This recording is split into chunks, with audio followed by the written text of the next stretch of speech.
Doing? Good. How are you, Bob? Long time. Yeah, no, long time no see. Appreciate you doing it though, because we couldn't ask you about Auburn last night, really.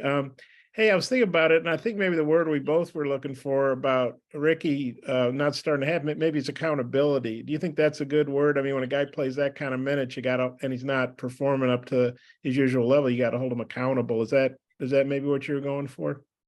Yeah, I mean, I just think that yeah, I mean, what's the question, Bob? Well, I mean, do you feel like, hey, whether it's Ricky or whoever, if he's playing big minutes and he's a minus 18, you sit him down to start the half because you want to hold him accountable. Yeah, I mean, I think that's fair.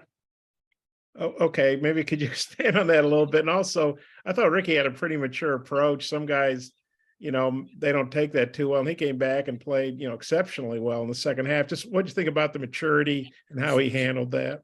Yeah, no, I thought he handled it the right way.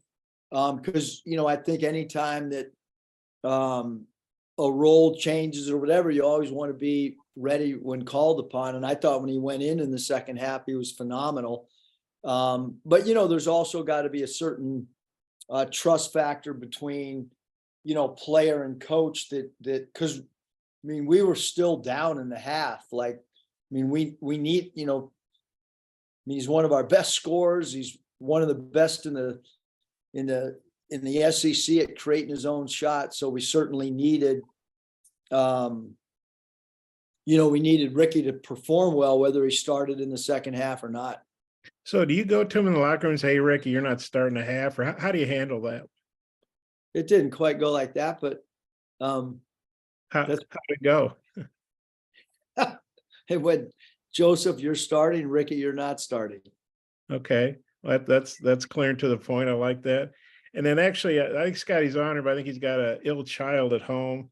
He's caring for, but he wanted to know about Makai's rim, his shot block and run he's been on, and what you think, I guess, about his rim protection in that regard. And then the matchup against, I don't know if you say it, Broom or Bromy, or the big kid at Auburn that's doing so well for them. Yeah, Makai's done a phenomenal job for us, blocking shots, protecting the rim, doing a great job rim rolling.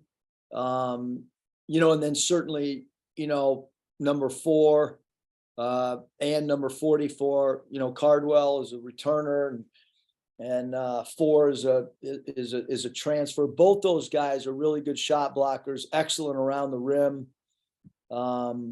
They're different players at that center spot, but both bring great qualities for Coach Pearl's team. And in this league, you've got to have bigs in order to win at a high level, and certainly with Auburn's front line, because Williams, number 2's played well, and Chris Moore's done a really good job, number 5, and Flanagan's played really well yesterday against Georgia. So I think it's across the board, their front line's really good, and Makai's done a great job for us rebounding defensively.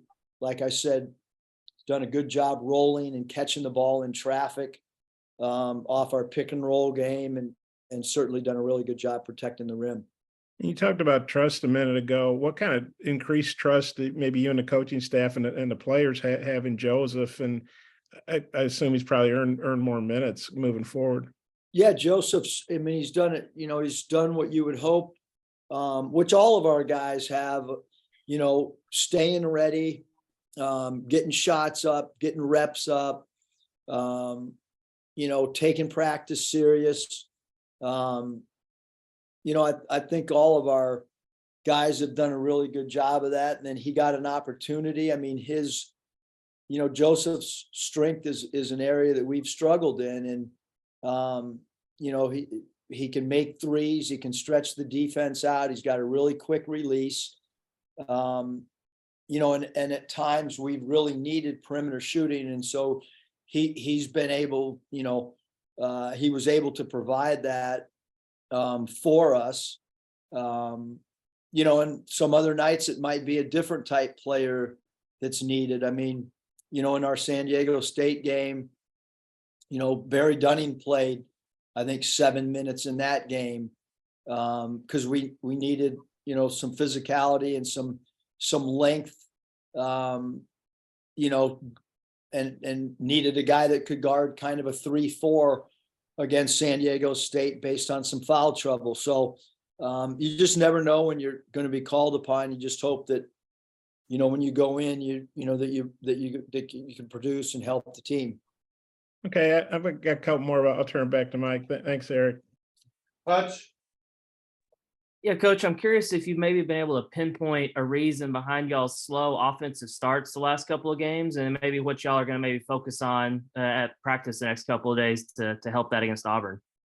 Yeah, I don't think we're not going to be able to solve a whole lot of problems because obviously you look at the minutes it's not just the minutes that guys are playing, but the other thing too, Hutch, is when you're down 2 players, that means there's more reps going to players that play high minutes. Because one of the reasons that like maybe at Nevada we had a lot of walk-ons.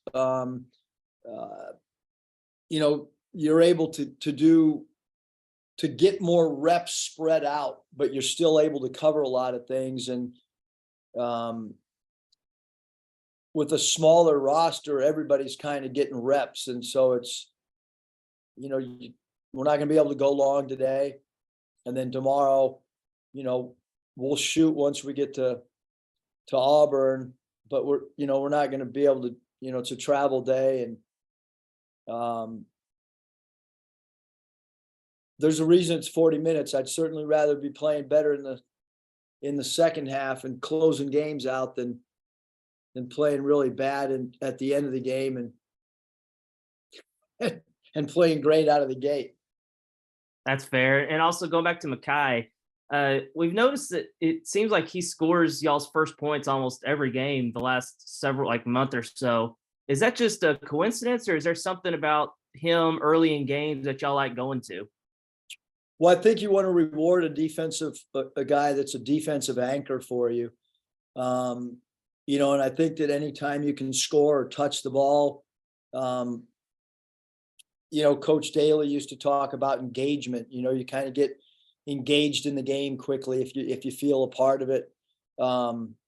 Oftentimes in the past, we've tried to, not necessarily this year, but in the past, we've tried to run a first play of the game that multiple people touch the ball to feel some involvement early on. So certainly trying to get him going early and then, maybe see a ton of energy at the defensive end and on the glass becomes important for us to start games off. Curtis?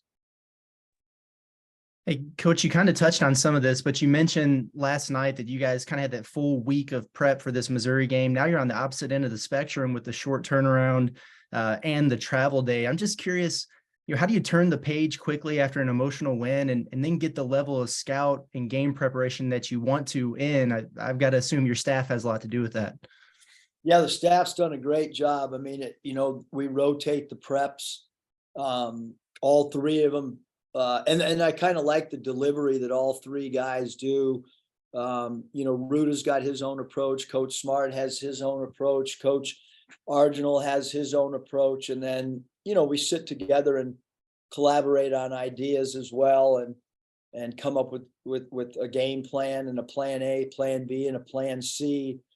But, when we're on a short turnaround time like this, a lot of it becomes mental, a lot of it becomes video, a lot of it becomes individual meetings. All those things become important, Curtis, as we try to, get as much prep in as we can between now and game time, in Auburn. And then, you guys are a mostly new roster. Auburn has a ton of returners. I guess with that in mind, do you expect them to have, I don't know, maybe a little extra motivation or energy given how things played out in the game in Bud Walton last season? Is that something that you talk to the guys about? Not really, because it's just, we just don't have, obviously Kamani and Devontae, those 2 guys were part of it. But I just think when you have a new team, there's certainly there can be certain emotions. I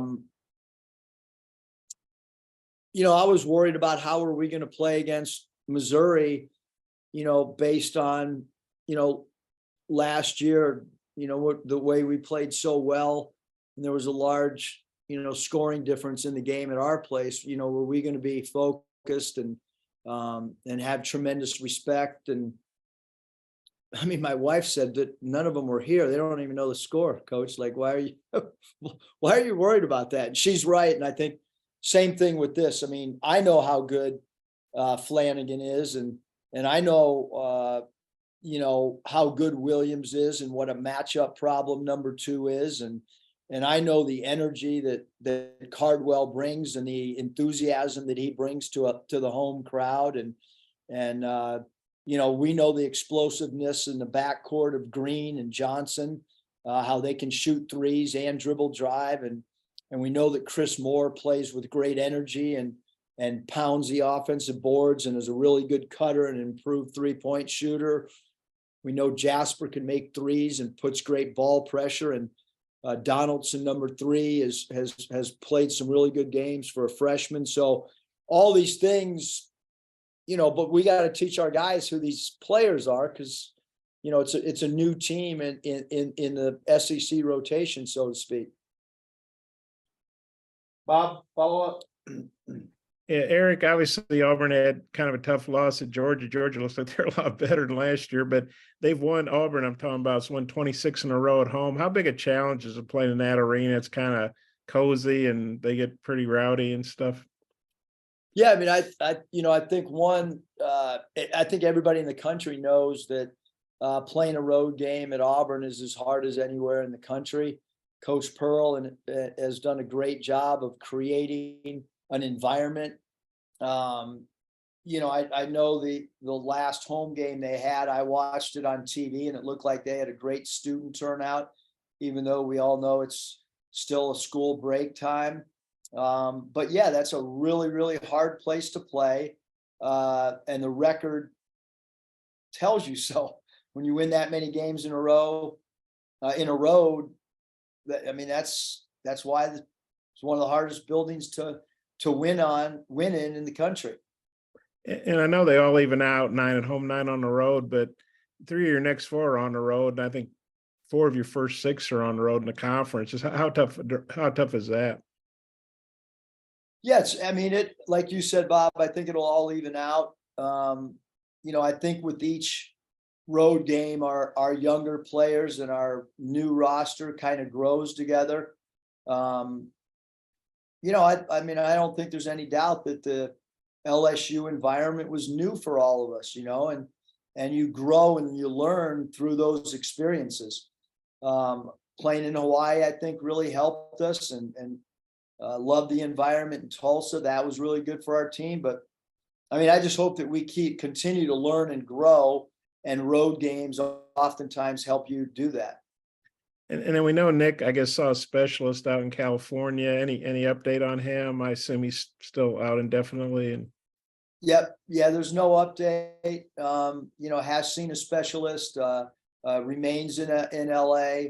And, I would assume that that'll be, the case for, the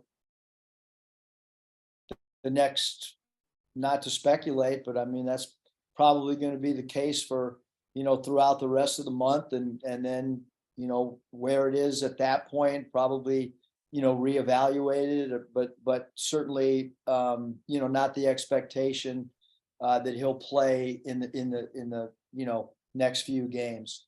so do you mean he'll be in California through the end of the month? Or you just mean he'll be indefinite for the foreseeable future? He's in California right now today as we speak. Yeah, but I mean, you said something like you assume that would be the case for the rest of the month. You mean he's going to be in California all that time? No, I'm saying we can anticipate that he will not be playing. I got you. Yeah. Okay, I'm not always the sharpest knife in the drawer. So thanks, Eric. Appreciate it. Thanks, Coach. Appreciate your time.